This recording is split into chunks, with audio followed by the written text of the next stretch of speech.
नमस्कार। ये वीडियो में हम देखेंगे कि अभी जो यूपीएससी का पेपर हुआ है प्रीलिम्स 2023 का, तो उसकी आंसर की हम देखेंगे with authentic references. Total 100 question है, तो उसको मैंने 4 पार्ट में डिवाइड किया है। So each video shell consist of 25 questions. तो ऐसे 25 करके हम पूरे 100 क्वेश्चंस देखेंगे। तो चलिए शुरू करते हैं। तो पहला क्वेश्चन था ये अबाउट धन्य कटका।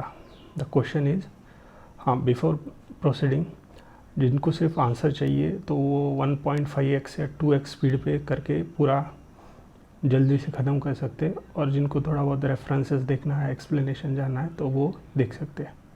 ओके, सो पहला क्वेश्चन था, in which one of the following region was Dhanyakataka which flourished as a prominent Buddhist center under the Mahasanghikas is located at।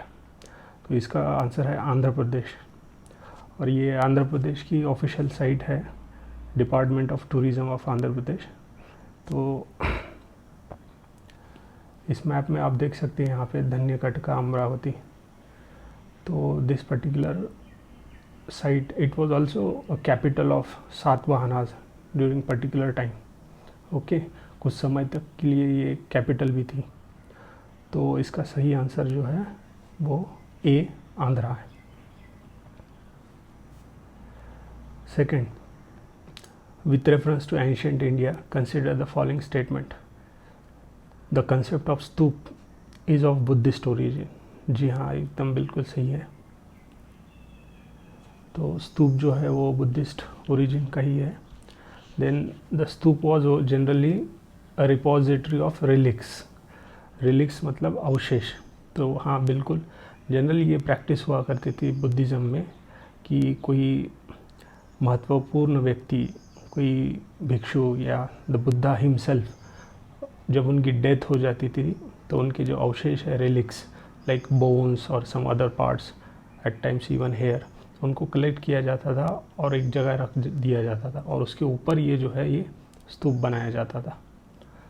And the third statement is, stupa was a votive and commemorative structure in Buddhist tradition. जी हाँ, बिल्कुल। तो इसके तीनों के तीनों जो है स्टेटमेंट वो करेक्ट हैं, और ये एक CCRT का वेबसाइट है, वहाँ पे बुद्धिस्ट आर्किटेक्चर में ये दिया गया है कि ये बुद्धिस्ट स्तूपा जो है, सी दे आर ग्लोरीफाइड। तो तभी तो वो ये कॉमेमोरेटिव हो गया ना। तो ये इसका रेफरेंस है। तो इसके तीनों के तीनों स्टेटमेंट सही है, तो इसका आंसर होना चाहिए C, all of the three. Next, with reference to ancient south India, Korkai, Poompuhar and Muchiri were well known as what. तो यहाँ पे देखो, ये एक पुहार करके है, जिसको ही पुहार भी कहा जाता है। ये यहाँ पे जो पुहार दिख रहा है, on the coastal town, as a coastal town on the Coromandel coast. तो ये एक पोर्ट हुआ करता था, और उसी तरह से ही ये बाकी के जो टाउन्स है, they were also port cities. तो इसका सही आंसर जो है ये port. Then next, which one of the following explains the practice of Vatkirutal as mentioned in the Sangam poems। Vatkirutal, तो इसका मीनिंग जो है, इसका आंसर है ये D. A king defeated in the battle committing ritual suicide by starving himself to death. और इसका जो सोर्स है, ये किताब है हमारे जो फॉर्मर प्राइम मिनिस्टर है, उनकी डॉटर रूपिंदर सिंह, उनकी लिखी गई किताब है, a history of ancient and early medieval India by Upinder Singh. तो यहाँ पे ये इसका सोर्स है। तो ये संगम लिटरेचर जो है उसका एक पार्ट है, और उसकी एक टर्मिनोलॉजी है depicting the practices of those times. Next, अभी फिफ्थ क्वेश्चन क्या है कि ये following, consider the following dynasties, Hoysala, Garhwal, Kakatiya, Yadav. How many of the above dynasties established their kingdom in the early 8th century? Early 8th century का मतलब क्या होता है? 8th century का मतलब क्या होता है? ये 700 से लेके 799, ये हो गया आपकी 8th century। तो अर्ली 8th सेंचुरी का मतलब क्या होगा, 700 से 725 के आसपास। तो इसमें से जो यादव डायनेस्टी है ये मेडिवल है, 12th सेंचुरी इस्टेब्लिशमेंट। काकतिया जो है that is also medieval, that is 12th century. Then Hoysala जो है ये 11th सेंचुरी है। अभी इसमें जो गढ़वाल डायनेस्टी है इसका जो इस्टेब्लिशमेंट है ये 688 का है, तो ये एक हिसाब से लेट 7th सेंचुरी हो गई, ठीक है। तो that is almost similar like early 7th century. तो इसका आंसर जो हो सकता है कि गढ़वाल, सो ओनली 1। तो इसका आंसर ओनली 1 हो सकता है। अभी देखते हैं यूपीएससी क्या कंसिडर कर सकती है, लेकिन this Gadwal dynasty, it could be considered as a dynasty which was established in the early 8th century. Next, with reference to ancient Indian history, consider the following pairs. तो यहाँ कुछ literary works दिए गए हैं और उनके author. तो पहला जो है लिटरेरी वर्क, और आपको पूछा गया है कि whether those are correctly matched or not। तो पहला है जो है वो देवी चंद्रगुप्ता, और उनका ऑथर इन्होंने बताया है बिल्हान। लेकिन देवी चंद्रगुप्ता जो है ये बिल्हान ने नहीं है, ये Vishakha Datta, who is also famous for other literary works such as Mudra Rakshasa. तो ये तो गलत हो गया बिल्हान, ये बिल्हान तो गलत हो गया। फिर उसके बाद है ये हमीरा महाकाव्य। हमीरा महाकाव्य किन्होंने लिखा है, Nayachandra Suri, Nayachandra Suri, so that is correct. Milinda Panha यहाँ पे दिया गया है नागार्जुन। अब ये मिलिंद पन्ना जो है it was a dialogue between the Greek और Indo Bactrian king Menander in Indian sources called as the Milinda, और बुद्धिस्ट माउंट नागसेन। तो इनके ऑथर अगर इफ़ एट ऑल कोई है तो they should be Milinda and Nagasena and not Nagarjuna. यहाँ पे आप देख सकते हैं Milinda Panha between Nagasena and Menander. Next is your Niti Kavya मित्र। नीति को काव्य मित्र किन्होंने लिखा है, सोमदेव सूरी। तो ये यहाँ पे रेफरेंस है, सोमदेव सूरी हैज़ रिटन नीति काव्य अमृतम, the nectar of science of polity. राजनीति के संदर्भ में एक वो लिटरेचर साहित्य रचा गया था। तो ठीक है, इसके 2 ऑप्शंस करेक्ट है, तो इसका आंसर शुड बी ओनली 2। अभी ये दूसरा, इसका मुझे जो है डायरेक्ट रेफरेंस नहीं मिला है। जो स्टेटमेंट है, souls are not only the property of animal and plant life but also of rocks, running water and many other natural objects not looked upon as living by other religious sects. तो अब इसका Jainism भी हो सकता है, लेकिन यहाँ पे वर्ड क्या है देखो, सेक्ट्स है। तो सेक्ट अगर हम देखते हैं तो it should be between this two, these are the sects of Hinduism, Shaivism and Vaishnavism. तो देखते हैं इसका क्या है। मैं इसका कॉन्फिडेंटली नहीं बता सकता हूँ क्योंकि मुझे उसका प्रॉपर जो है रेफरेंस नहीं मिला, तो आई लीव दिस। नेक्स्ट है, who among the following rulers of the Vijayanagara empire constructed a large dam across Tungabhadra river and canal cum aqueduct several kilometers long from the river to the capital city। Vijayanagara empire जो South India में एक around like medieval era में एक जो empire था, तो उसके बारे में ये क्वेश्चन है। तो उसका स्ट्रेट फॉरवर्ड आंसर है देवराया 1। ओके, मिडिवल हिस्ट्री की कौन सी भी किताब आप उठा लो उसमें आपको इसका सोर्स मिल जाएगा।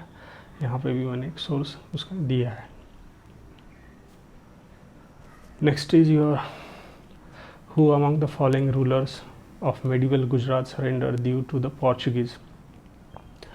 तो ये पोर्चुगीज़ जो है ये आए थे 1498 में, राइट। 1498 में आपके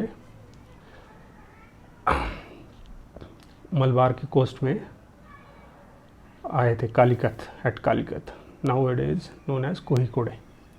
एंड देन वहाँ से वो शिफ्ट हो गए नॉर्दर्न साइड में। तो ये गुजरात के आसपास जो है Diu, during the time of Mahmud Begada, they tried to take it but could not succeed because of Mahmud Begada. Then उनके बाद जो वहाँ पे एक किंग थे Bahadur Shah, during that time they were successful. तो इसका आंसर जो है ये बहादुर शाह, ये इसका सही आंसर है। अब ये पॉलिटी का क्वेश्चन है, स्ट्रेट फॉरवर्ड क्वेश्चन है। By which one of the following act was the governor general of Bengal designated as the governor general of India? सीधा सीधा आंसर है द चार्टर एक्ट ऑफ 1833। ये आपकी बाइबल ऑफ पॉलिटी लक्ष्मीकांत, उसका सीधा सीधा रेफरेंस है यहाँ पे। 11th, in essence what does the due process of law means?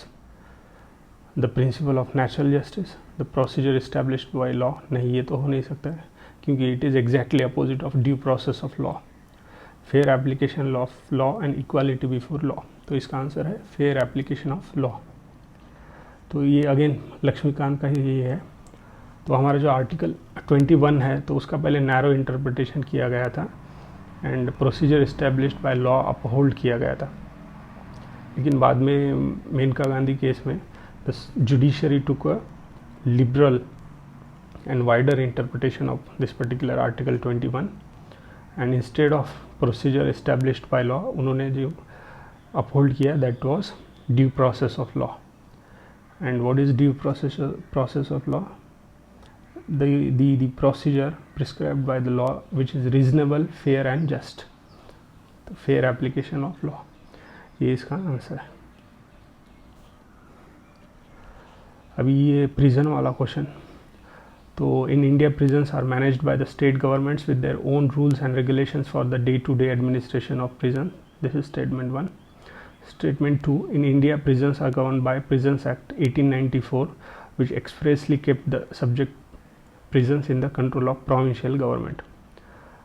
तो सही है ये जो the act, the prisons act 1894 है और उसका जो सेक्शन 3 है वो सीधा सीधा कहता है prisons are to be under state government. State government मतलब ही provincial government. During the time of British era states was known as the provinces and as they were kept under the provincial government, उनका जो day to day administration है वो provinces ही या state governments ही देखेंगे। तो both statement 1 and 2 are correct and statement 2 is the correct explanation of statement 1। अभी ये क्वेश्चन ये थोड़ा ट्रिकी है in my view. Let's see which of the following statements best reflect the chief purpose of the constitution of a country? Purpose of the constitution of a country, लेकिन कौन सा purpose? Chief purpose. अभी ये चारों के चारों जो statement है, yes they do encompass the purpose of a constitution, सब है ये, these all 4 statements like social justice, social equality, social security. Do they define the limit and power of the government? Yes, they do. It enables the creation of political offices and government. Yes, it determines the objective for the making of necessary laws. हाँ, ये भी सही है. लेकिन अभी इसमें क्या पूछा गया है? चीफ. तो अभी चीफ पर्पज़ कौन सा हो सकता है? द मोस्ट ब्रॉड, जिसका जो एम्बिट है, you know, it should be a comprehensive that particular chief purpose. तो अगर हम ऑप्शन डी देखते हैं तो उसमें क्या है, सिर्फ social justice, social equality, social security की बात की है. Other but life is not only social, it is social, political, economical, scientific, technology, scientific science technology है, उसमें बहुत सारे डायमेंशन. ये सिर्फ एक ही डायमेंशन कवर करता है. तो it could not be the chief purpose. Then second, it defines the limits, it defines and limits the powers of the government. ये इतना छोटा purpose can not be put as a chief purpose of the constitution. Chief होने के लिए उसको बहुत broad होना चाहिए. तो ये दो तो ऑप्शन गए, अभी बचे ये दो. तो अभी ये देखते हैं B, it enables the creation of political offices and government. It is broad but still I don't think it is that too much of a broad. Again, life जो है, the life of the state, India that is Bharat shall be union of state. तो इसके क्या सिर्फ political dimensions नहीं है, right, इसके economical dimensions है, इसके सोशल डायमेंशंस है, कल्चरल है, साइंस टेक्नोलॉजी रिलेटेड, सबसे रिलेटेड है। तो ये जो स्टेटमेंट है ये सिर्फ पॉलिटिकल एस्पेक्ट कवर करता है, लेकिन संविधान का मकसद कोई भी देश का सिर्फ पॉलिटिकल एस्पेक्ट को देखने के लिए ही नहीं होता है। Our constitution does not provide for only political establishment, सब चीज़ें देखता है, सोशल चीज़ें भी देखता है, डीपीएसपी है हमारे पास, इकोनॉमिकल एस्पेक्ट भी देखता है, cultural, social, science and technology से रिलेटेड। तो मेरे हिसाब से इसका आंसर ना ए होना चाहिए, सी। लॉज जो है ना, laws are not limited to one particular dimensions. Laws political भी हो सकते हैं, जैसा अभी रिसेंटली महाराष्ट्र में चल रहा है एंटी डिफेक्शन लॉ, वो ले लीजिए। इकोनॉमिक है, सेबी से रिलेटेड है, सरफेसी एक्ट है, बहुत सारे इकोनॉमिक एक्ट है सेबी क्रिएट किया गया है सेबी एक्ट के थ्रू। सोशल डायमेंशंस है, अफर्मेटिव एक्शंस है, कितने सारे वुमन एम्पावरमेंट के हैं, वो भी लॉज के ऑब्जेक्टिव हो सकते हैं। तो लॉ एक ऐसी चीज़ है कि भाई वो सिर्फ कोई एक डायमेंशन को छूती नहीं, it covers all the dimensions, और उनके जो ऑब्जेक्टिव है वो लॉ के, that should be in sync with the philosophy of the constitution. बहुत बार आपने सुना होगा कि भाई लॉज की जो है कॉन्स्टिट्यूशनैलिटी हम चेक करते हैं। आर्टिकल 13 क्या है? आर्टिकल 13 वही तो है ना, इट चेक्स कि भाई फंडामेंटल राइट्स जो है उसके अधीन कोई लॉ बना है या नहीं है। फिर बेसिक स्ट्रक्चर आता है हमारा, that also test various laws कि भाई ये बेसिक स्ट्रक्चर की टेस्ट पास करता है या नहीं है। तो ये एक हो सकता है कि जो ब्रॉडेस्ट ऑब्जेक्टिव्स है of different variety of laws, that should be in sync with the ideology और basic philosophy of the constitution. तो ये दोनों ही मतलब क्लोज कॉल है, अब इट डिपेंड्स कि what UPSC takes the stands. But मेरे हिसाब से chief purpose of constitution can not be unidimensional, it has to be 360 degree approach. इसलिए मैंने इसको थोड़ा, मुझे ये प्रॉब्लमेटिक लग रहा है। Anyways let's see 14th। अभी 14 में अब अगेन दो व्यू है यहाँ पे। सी पहले देख लेते 14th क्वेश्चन क्या है। In India which one of the following constitutional amendment was widely believed to be enacted to overcome the judicial interpretation of fundamental rights। Fundamental rights के जो इंटरप्रिटेशंस है, मतलब लेजिस्लेचर जो है दे मेक्स लॉज, ओके, और वो laws they should be in accordance with the FR fundamental rights. अगर वो नहीं है तो judicially will struck it down. तो उसको ओवरकम करने के लिए लेजिस्लेचर ने क्या किया, एक कॉन्स्टिट्यूशनल अमेंडमेंट एक्ट पास किया। तो वो कौन सा कॉन्स्टिट्यूशनल अमेंडमेंट एक्ट है? तो वो फर्स्ट भी हो सकता है और 42nd भी हो सकता है। जो आर्टिकल 15 है, आर्टिकल 15 में क्या है देखो, it speaks about prohibition of discrimination on ground on certain grounds, RRCSP। तो the very first case was the Champakam Dorairajan case. तो एक मेडिकल कॉलेज का एडमिशन का इशू था, वहाँ पे रिजर्वेशन को चैलेंज किया गया था कि भाई because of reservation my fundamental right under 15 is violated, तो I need to be addressed on that particular issue, my grievances should be redressed. तो भाई जुडिशरी ने तो कह दिया कि यस, जो पिटिशनर्स है उनके अधिकारों का हनन हो रहा है, लेकिन दूसरी तरफ हमें समता की भी बात करनी गई है, ठीक है। Equal access to opportunity is also important on like the merit. एक साइड में आपका मेरिट है और दूसरे साइड में आपका इक्वल एक्सेस टू अपॉर्चुनिटी है। तो इसलिए फिर सरकार ने क्या किया कि 15 आर्टिकल 15 को अमेंड किया, ये आर्टिकल 4 इंसर्ट करके, which says nothing in article in this particular article or in clause 2 of article 29 shall prevent the state from making any special provision for the advancement of any socially and educationally backward SEBC backward classes of citizens or for the scheduled class caste and scheduled tribes. और ये जो है ये added by the constitution first amendment act, तो ये है, तो ये भी हो सकता है। और दूसरी जगह हम देखते हैं कि भाई 42nd अमेंडमेंट एक्ट, ठीक है। तो अभी ये पर्टिकुलर आर्टिकल है article 368। Article 368 is about what, it is about constitutional amendment, ठीक है। क्वेश्चन में क्या पूछा गया है हमें, कॉन्स्टिट्यूशनल अमेंडमेंट। तो ये जो कॉन्स्टिट्यूशनल अमेंडमेंट पावर है ऑफ द लेजिस्लेचर पार्लियामेंट, तो उसके ऊपर बहुत सारे लिमिटेशंस आ गए थे। अभी ये जो टाइम पीरियड है, ये टाइम पीरियड है इंदिरा गांधी जी का। That time there was battle between the legislature and judiciary, ठीक है। तो वो it was a game of mouse and play, चलते रहता था। लेजिस्लेचर कोई एक्ट पास कर दे, फिर जुडिशरी उसको स्ट्रक डाउन कर दे, उसको ओवरकम करने के लिए फिर जुडिशरी, फिर लेजिस्लेचर कोई एक्ट पास कर दे, तो ये चलते रहता था। तो वही सीरीज़ में ये देखो सेक्शन ये जो क्लॉज है, क्लॉज 4, ठीक है, जो इंसर्ट किया गया है 42nd Amendment Act 1976. Let's see what this clause 4 speaks of.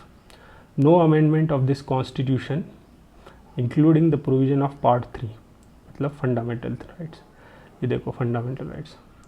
No amendment of this constitution including provisions of part 3 made or purporting to have been made under this particular article, whether before or after the commencement of the section 55 of Constitution 42nd Amendment Act shall be called into question in any court on any ground. तो ये भी एक हिसाब से आप कह सकते हैं कि जो judicial interpretation of fundamental rights है, ठीक है, वो आड़ में आ रहा था किसके, the constituent power of the legislature to amend the constitution including the part 3 that is fundamental right. तो उसके लिए ये अमेंडमेंट पास किए गए 42nd अमेंडमेंट एक्ट, तो ये भी इसका आंसर हो सकता है। तो देखते हैं फर्स्ट अमेंडमेंट है या 42nd अमेंडमेंट है, both are close calls. Next, अभी ये सिंपल है, consider the following organizational bodies in India, ठीक है। कौन सी है, national commission for backward classes, national human rights commission, national law commission, the national consumer dispute redressal commission. अभी question क्या है, how many of the above are constitutional bodies. देखते हैं, national commission for backward classes, जी हाँ, recently इसको जो है कॉन्स्टिट्यूशनल स्टेटस दिया गया है। पहले ये स्टैट्यूटरी था, स्टैट्यूटरी कमीशन, बट अभी जो है आपका article 338B national commission for backward classes, और ये जो है it was made a constitutional commission via constitutional 102nd amendment act 2018 में पास किया गया। तो यस, ये तो है। अब ये नेशनल ह्यूमन राइट्स कमीशन ये नहीं है, this is not constitutional, this is statutory. Human rights act है 90 के दशक में पास किया गया, सॉरी ह्यूमन राइट्स एक्ट है 90 के दशक में पास किया गया। उसके अंदर ये ह्यूमन राइट्स कमीशन है which is a statutory commission. Then national law commission, ये तो कोई स्टैट्यूटरी कमीशन भी नहीं है, ये तो प्रेसिडेंशियल ऑर्डर्स के अंडर इसको इस्टेब्लिश किया जाता है। Then national consumer dispute redressal commission, ये जो है कंज्यूमर अफेयर्स एक्ट उसके अंदर ये बनाया गया है, तो ये भी स्टैट्यूटरी है। तो इसका आंसर सिर्फ one and only one, that is national commission for backward classes. तो इसका आंसर 1A। अभी 16th, ये रिगार्डिंग प्रेसिडेंट का इलेक्शन है, उसके बारे में है। तो स्टेटमेंट 1 क्या है, statement 1, if the election of the president of India is declared void by the Supreme Court of India, all the acts done by him or her in the performance of duties of his or her office of the president before the date of the decision becomes invalid। सरासर गलत statement है ये, ठीक है। तो अभी question क्या है कि इसमें से करेक्ट स्टेटमेंट कौन सा है हमें ढूंढना है। तो ये जो है ये एकदम आपका गलत है। द डिसीजंस वो इनवैलिड नहीं होते हैं, वो वैलिड रहते हैं। तो ये स्टेटमेंट का कहने का अर्थ क्या है कि एक कोई व्यक्ति है, वो अगर प्रेसिडेंट चुना जाता है, ठीक है, and then she or he take some decision, however after some times because of xyz reasons, there are multiple reasons, out of this let's say because of some xyz reason वो व्यक्ति का जो चुनाव है वो अवैध ठहराया जाता है। तो अगर वो चुनाव अवैध ठहराया जाता है, ठीक है, बट उनके जो डिसीजंस है वो इनवैलिड नहीं होते हैं, वो ऑर्डर आने के डेट के पहले जो भी उन्होंने डिसीजंस लिए है those are like still valid. और इसका जो रेफरेंस है ये polity Laxmikanth, if the election of a person of as a president is declare void by the supreme court, acts done by him or her before the date of such declaration of the Supreme Court are not invalidated. Not invalidated मतलब those are still valid, यहाँ पे invalid दिया है, तो ये statement सरासर गलत है। Second, election for the post of President of India can be postponed on the ground that some legislative assemblies have been dissolved and elections are yet to take place. No sir, this is again wrong statement. अगर कोई state की legislative assembly है and that is dissolve on some ground, तो इसके लिए जो है president का इलेक्शन पोस्टपोन नहीं किया जाता है, इट इज़ कैरीड ऑन। जो भी उनका इलेक्टोरल कॉलेज जो भी बनता है वो समय पे based on that electoral college आपकी इलेक्शन होते हैं।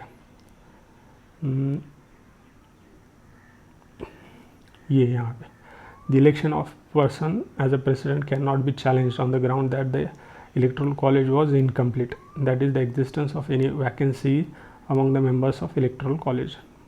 ठीक है, मतलब इलेक्टोरल कॉलेज क्या होता है, मतलब जो आपका यूनियन लेजिस्लेचर के इलेक्टेड मेंबर है और स्टेट लेजिस्लेचर के इलेक्टेड मेंबर्स है, वो आपका इलेक्टोरल कॉलेज है। तो ये पोस्टपोन वगैरह किया नहीं जा सकता, ये गलत है। अभी थर्ड देखते हैं। When a bill is presented to the President of India, the Constitution prescribes time limit within which he or she has to declare his or her assent. Wrong. कोई टाइम दिया नहीं गया है। There is no time limit prescribed by the Constitution or by under any law. और इसी से ही आपका एक implicit है ना, implicit veto बनता है, that is pocket veto. Implicit इसके लिए क्योंकि इसका एक्सप्रेस प्रोविज़न नहीं है कहीं, but because there is no time limit prescribed, तो इसका अर्थ ये है कि president can take whatever time that he or she thinks that particular bill deserves to consider that particular bill, तो तब तक वो रख सकते हैं। ठीक है, तो ऐसा कुछ टाइम लिमिट वगैरह नहीं दिया गया है, तो ये भी स्टेटमेंट रॉन्ग है। तो how many of the above statement are correct? None. इसका आंसर है नन। ये यहाँ पे reference, it does not prescribe any time limit with in which he has to take the decision with respect to a bill presented to him for his assent. और इसलिए कहा जाता है कि भारत के राष्ट्रपति का पॉकेट दुनिया में सबसे बड़ा है। जो यूएस के प्रेसिडेंट है उनको 10 दिन के अंदर a bill has to be return to the legislature, वहाँ का जो है वो कांग्रेस है, सीनेट और हाउस ऑफ रिप्रेजेंटेटिव बन के। अपने यहाँ संसद है, तो संसद को कितने दिन में भेजना चाहिए वापस, ऐसा कोई प्रावधान संविधान या कोई कायदे के अंतर्गत नहीं है। तो ये तीनों स्टेटमेंट जो ये रॉन्ग है, तो इसका करेक्ट क्या है? करेक्ट नन है। Okay, next, with reference to finance bill and money bill in the Indian parliament consider the following statement. How many of the above statements are correct? देखते हैं। When the Lok Sabha transmits finance bill to the Rajya Sabha, it can amend or reject the bill. देखिए finance bill है, money bill नहीं है। ये finance bill is a broader category. तो money bill ऐसा specifically अगर mention किया गया है तो then Rajya Sabha can not amend or reject the bill. However if it is just finance bill then yes it can. और उसका रेफरेंस जो है ये यहाँ पे,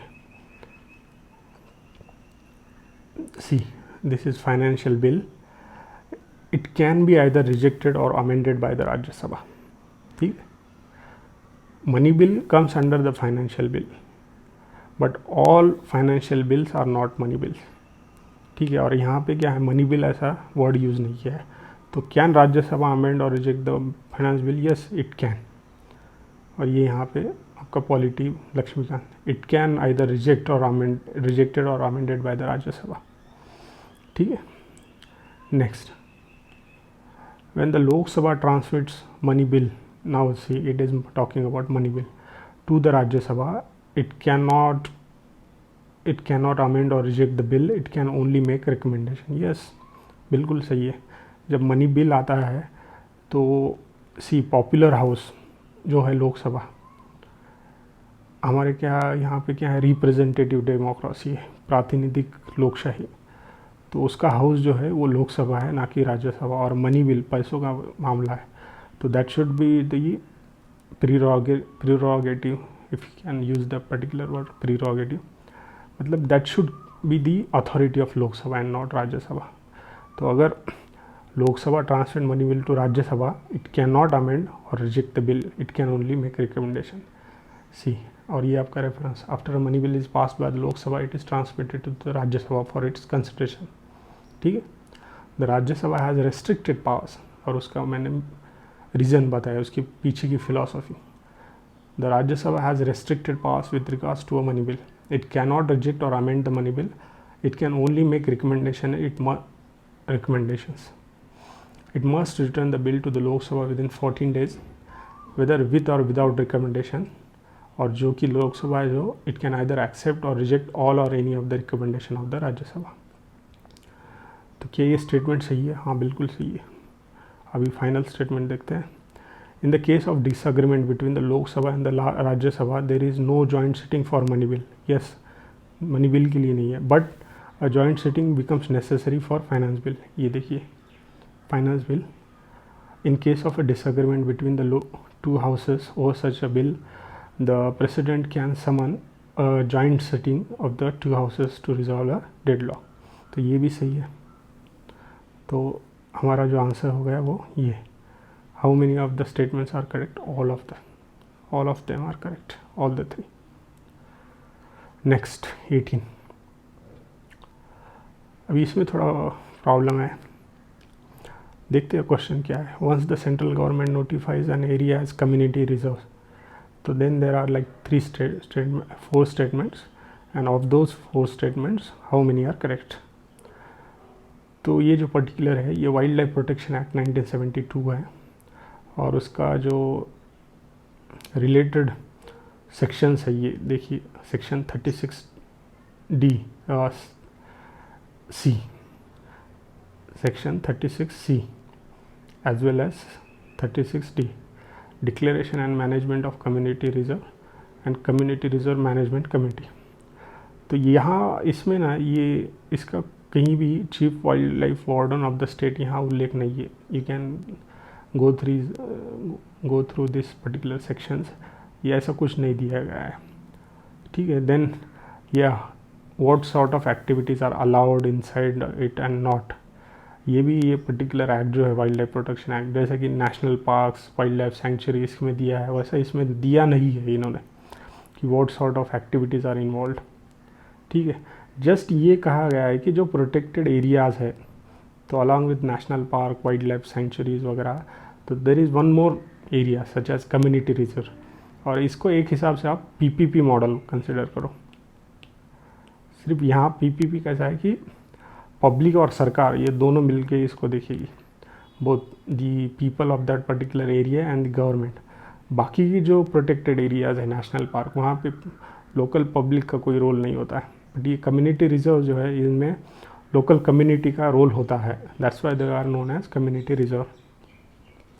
और ये जो अभी एक आइडियोलॉजी निकल के आ रही है कि भाई जो लोकल फ्लोरा फौना है उनका जो है उनको किस हिसाब से कंजर्व किया जाता है, इसका एक नॉलेज जो ये लोकल कम्युनिटी इनको जनरेशन आफ्टर जनरेशन पास होते आ रहा है। Okay, it has been transmitted from their forefathers and foremothers from centuries back, तो उनको यूटिलाइज किया जाना चाहिए। ये यूनाइटेड नेशन के लेवल पे बातें हो रही है, तब जाके फिर ये कंसेप्ट आया है कि इन्वॉल्व द कम्युनिटी।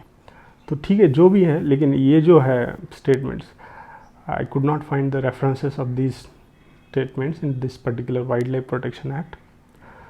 तो देखते हैं अभी क्या है। तो मे बी अभी देखो, if it is a reserve, तो इसको प्रोटेक्ट किया जाना चाहिए, राइट। तो प्रोटेक्ट किया जाना चाहिए, तो how they are allowed to collect forest produce as well as the traditional practices जो है जूम, वो तो मतलब डिस्ट्रॉय कर देती है पूरा का पूरा रिजर्व। तो उस हिसाब से फिर ये दो स्टेटमेंट शायद करेक्ट हो सकते हैं, इसलिए इसका मैंने आंसर ओनली 2 किया है। But I am not quite sure, because जो प्रिंसिपल एक्ट है wild life protection of 1972, there is no mention of this such things in this particular act. ठीक है, देखते हैं। Then next question, with reference to the scheduled areas in India consider the following statements. और फिर क्या करना है, how many of those are correct. पहला statement, within a state the notification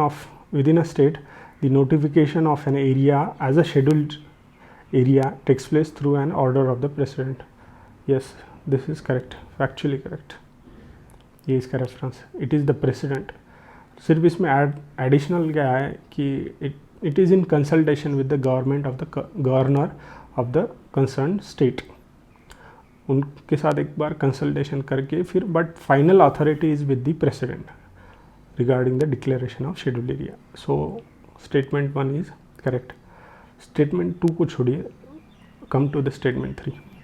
the chief ministers of the concerned states are required to submit annual reports to the Union Home Ministry on the administration of scheduled areas in the state. Wrong. It is the governor who has this particular responsibility. He has to submit a report to the president regarding the administration of such areas annually or whenever so required by the president. So this is wrong. अभी इसका again I could not find the particular authentic reference. ठीक है, the largest administrative unit forming the scheduled area is district and the lowest is the cluster of villages. Generally अभी scheduled areas क्या है कि उनकी population जो है कम होती है, तो एक गांव को जैसे ग्राम पंचायत घोषित किया जा सकता है, तो वैसे एक पर्टिकुलर विलेज को शेड्यूल मतलब चाहे तो कर सकते या ना ही नहीं भी कर सकते। Like PESA has been extended to the scheduled areas villages, तो वहाँ पे विलेज लेवल तक ये खींचा जा गया है, not the cluster of villages but the very end point village.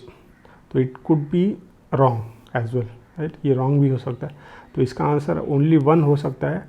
या फिर अगर इसको हम सही माने कि the largest administrative unit is district and the lowest one is like instead of village the cluster of a village, because जो है जनरली जो शेड्यूल्ड एंड ट्राइबल एरियाज़ है वहाँ पे पॉपुलेशन कम होती है। तो जैसा अब बहुत बार हम देखते हैं कि भाई ग्राम पंचायत जो है, एक ग्राम पंचायत ना होके ग्रुप ग्राम पंचायत, गढ़ ग्राम पंचायत होती है, एक समूह होता है जिसमें छोटे छोटे विलेजेस है।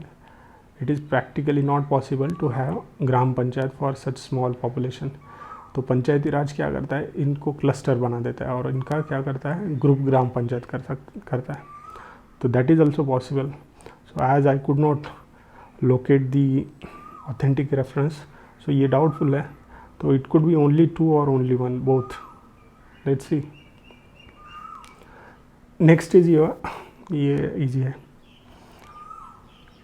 सुप्रीम कोर्ट का जो है आर्टिकल 16(4) और आर्टिकल 335, ठीक है, affirmative actions,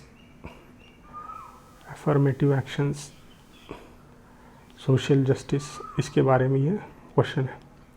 let's see what is the question. Statement 1, the supreme court of India has held in some judgments that reservation policies made under Article 16(4) of the Constitution of India would be limited by Article 335 for the maintenance of efficiency of administration. Article 16(4) speaks of reservation in under public employment, जो कि जो scheduled caste, scheduled tribes, then SC/BC, which is commonly known as OBCs, तो उनमें जो reservation दिया जाता है that is not like absolute, it is qualified one. Qualified by what? Qualified by the terms of article 335. And what are those terms of article 335? Maintenance of efficiency of administration. तो ये article ही यहाँ पे मैंने दिया है सीधा सीधा. Claims of schedule caste and schedule tribes to the services and post. Okay, तो ये maintenance of efficiency of administration. तो ये जो है स्टेटमेंट ये सही है.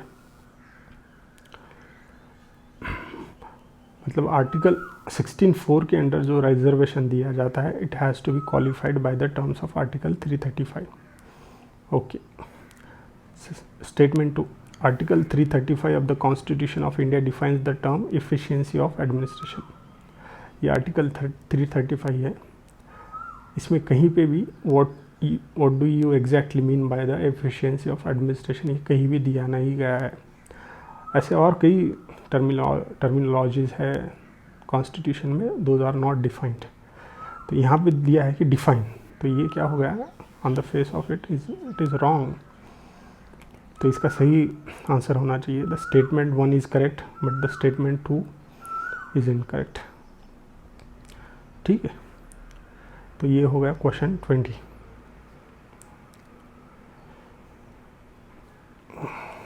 अभी question 21. Statement 1. India, despite having uranium deposits, depends on coal for most of its electricity production. Do India have the uranium deposit? Yes. And on what we are dependent on for electricity production? Coal. लगभग 60% of electricity is generated from coal. बाकी आपका दूसरे भी fossil fuels है, फिर renewable energy वगैरह सब कुछ है, बट आज के तारीख में around 60% contribution is made by the coal. और ये एक uranium corporation of India limited का वेबसाइट था, वहाँ से मैंने ये लिया है. तो ये दीज आर वेरियस साइट्स जहाँ पे यूरेनियम का माइनिंग होता है. दी ओरिजिनल मतलब पहली जो साइट थी ये सिंहभूम में जो है, सिंहभूम ये जो झारखंड स्टेट है वहाँ पे सिंहभूम में जो है जादूगढ़ करके एक एरिया था, जादूगढ़, वहाँ से मतलब स्टार्ट हुआ था. फिर धीरे धीरे और कई एरियाज़ हैं वहाँ से जो है यूरेनियम जो है वो it is mined from those areas. Statement 2. Uranium enriched to the extent of at least 60% is required for the production of electricity. No. जो नेचुरल स्टेट में यूरेनियम और है ना खनिज जो पाया जाता है, तो उसमें यूरेनियम का कंसंट्रेशन 0.7% होता है, only 0.7. And it is required. जो इलेक्ट्रिसिटी है वो कहाँ बनती है, न्यूक्लियर रिएक्टर में बनती है. तो न्यूक्लियर रिएक्टर में क्या चाहिए हमें, न्यूक्लियर फ्यूल. तो जो नेचुरल फॉर्म में जो होता है उसमें इनरिचमेंट का लेवल होता है 0.7%. तो उसको जो है हमें 0.7% से 3 to 5% करना पड़ता है. जो यूरेनियम होता है, यूरेनियम इसमें जो रेडियो एक्टिव आइसोटोप होता है 235. ये जो एनरिचमेंट की बात जो चल रही है ये it is about this isotope, कि इसका प्रमाण कितना है उसमें, how much proportion of U-235 is in that particular ore. तो नेचुरल में जो होता है वो तो 0.7 होता है, but it has to be upskilled to 3 to 5% of uranium 235 जो न्यूक्लियर रिएक्टर में फ्यूल होता है और वहाँ से जो एनर्जी बनती है. 60% is like too much. Not even nuclear war heads उसमें भी आई डोंट थिंक इतना होता है या नहीं, but this is like too much. तो ये इसका statement 1 is correct but statement 2 is incorrect.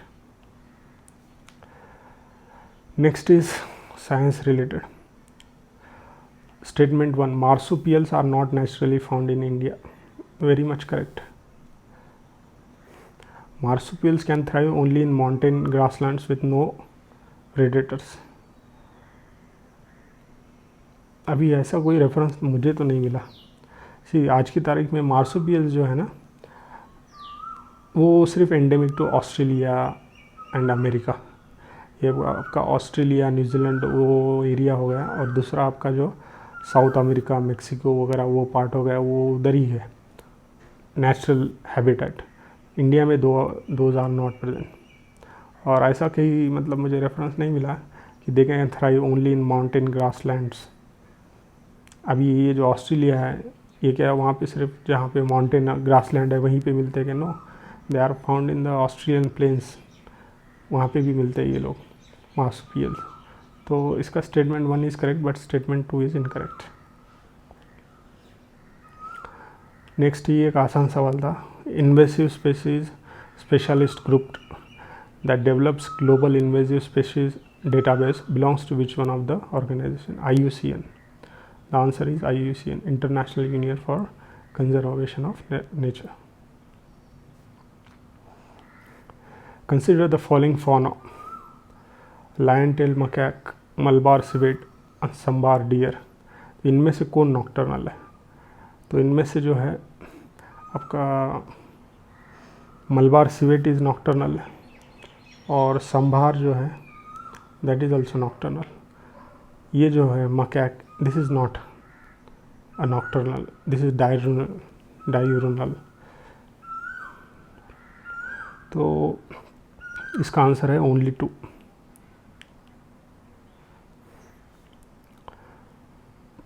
Next, which of the following organism performs waggle dance for others of the kin to indicate the direction of the distance to a source of the food?